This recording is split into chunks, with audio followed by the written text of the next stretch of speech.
Assalamualaikum warahmatullahi wabarakatuh. Halo teman-teman semua, perkenalkan nama saya Sherly Marcelina dengan NPM 205030107. Saya dari Program Studi Pendidikan Bahasa dan Sastra Indonesia, Fakultas Keguruan dan Ilmu Pendidikan Universitas Pasundan. Adanya video ini yaitu untuk memenuhi salah satu tugas mata kuliah pragmatik mengenai analisis tindak tutur. Selamat menyaksikan. Menurut Yule, tindak tutur merupakan tindakan-tindakan yang ditampilkan lewat tuturan. Tindak tutur merupakan tuturan performatif, yakni tuturan yang ditemukan pada kondisi tuturan yang tidak mendeskripsikan atau menjelaskan atau menetapkan sesuatu dengan ukuran benar atau salah. Tuturan performatif menyatakan sebuah kalimat sebagai sebuah tindakan, bukan sekadar mengatakan sesuatu. Klasifikasi tindak tutur dibedakan menjadi 5. Yang pertama ada deklarasi, ialah jenis tindak tutur yang mengubah dunia melalui tuturan. Penutur harus memiliki peran institusional secara khusus dalam konteks khusus untuk menampilkan deklarasi secara tepat.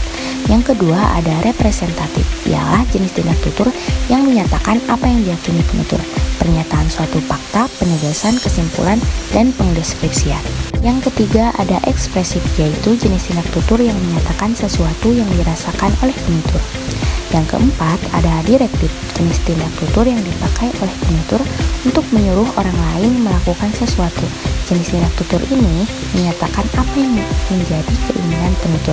Tindak tutur ini meliputi perintah, pemesanan, ataupun saran. Dan yang terakhir yaitu komisif, ialah jenis tindak tutur yang dipahami oleh penutur untuk mengikatkan dirinya terhadap tindakan-tindakan di masa yang akan datang. Tindak tutur ini dapat berupa janji, ancaman, penolakan, ataupun ikrar.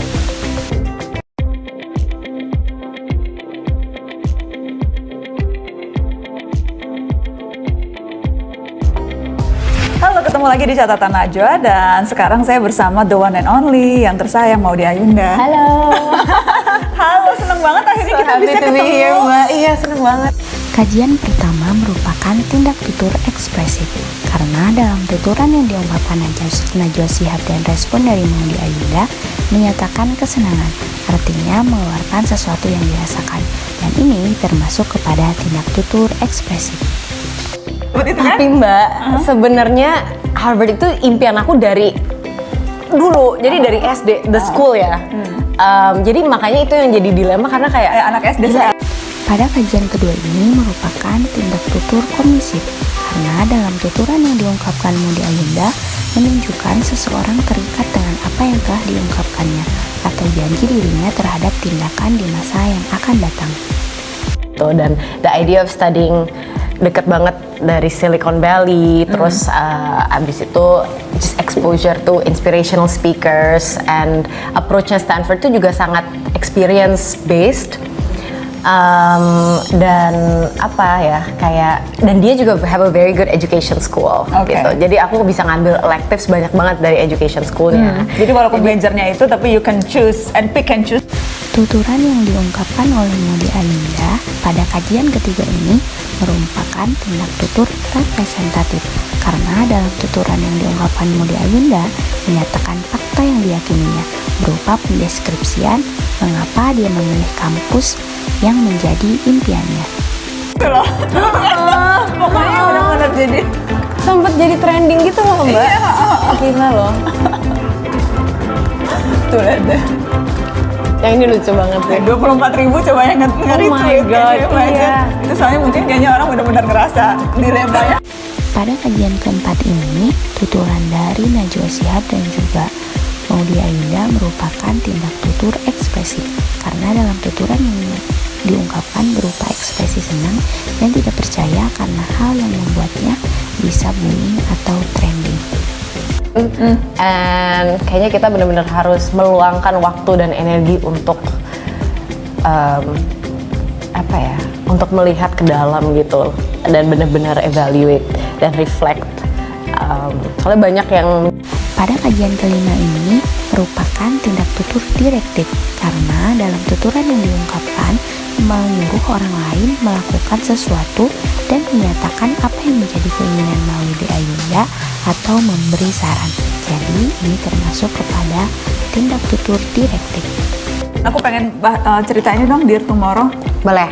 Jadi Dear Tomorrow ini sebenarnya lebih kayak my creative expression.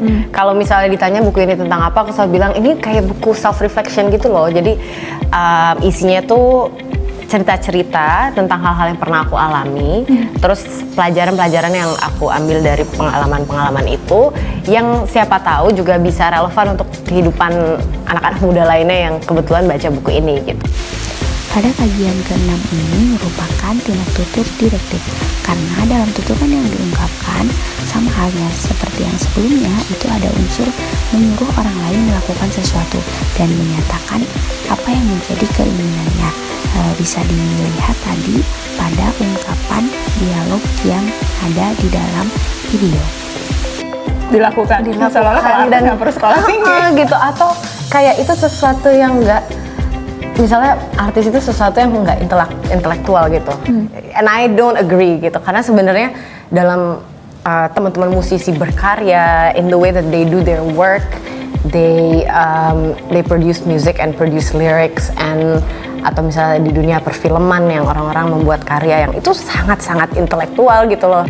Pada kajian ke-7 ini merupakan tindak tutur representatif, karena dalam tuturan yang diungkapkan Maudy Ayunda tadi berupa deskripsi bahkan penegasan untuk hal yang sedang mereka bahas. Aku tuh cinta banget, ini aneh dan ini bakal terdengar aneh, tapi aku memang sangat cinta belajar dan sangat enjoy gitu loh. Jadi aku bener-bener bisa ya. Nggak aneh ya? Nggak. Oh ya udah. Kajian ke-8 kali ini merupakan tindak tutur ekspresif, karena dalam tuturan yang diungkapkan penutur dan juga mitra tutur menggambarkan perasaan senang dan bahagianya akan hal belajar. Jadi itu mengungkapkan ekspresi mereka. Of that, dimana aku jadi takut aja kalau misalnya orang kecewa sama nantinya tuh setelah aku lulus atau dalam proses ini gitu, kalau misalnya aku mengecewakan. Itu aja sedikit ada perasaan seperti itu gitu. Kayaknya nggak deh. Kajian ke-9 kali ini merupakan tindak tutur ekspresif, karena dalam tuturan yang diungkapkan menggambarkan ketakutan Maudy Ayunda akan hal yang sedang dijalaninya. Karena mimpi itu harus sesuatu yang aku selalu bilang, mimpi itu jangan nanggung. Iya, Mimpi itu harus setinggi mungkin, jangan nanggung kalau mimpi. Apa mimpinya bener-bener. Maudy Ayunda? Ada yang nanya. Oh, mimpinya aku? Oh, ini yang jangan nanggung itu. Kajian terakhir ini merupakan tindak tutur direktif, karena dalam penuturan Maudy Ayunda itu ada unsur menyuruh orang lain untuk melakukan sesuatu atau memberi saran dan juga nasihat tentang bagaimana kita terus bermimpi dan jangan mudah menyerah. Nah, itulah pembahasan dari saya, kurang lebihnya mohon maaf. Terima kasih telah menonton video ini. Wassalamualaikum warahmatullahi wabarakatuh.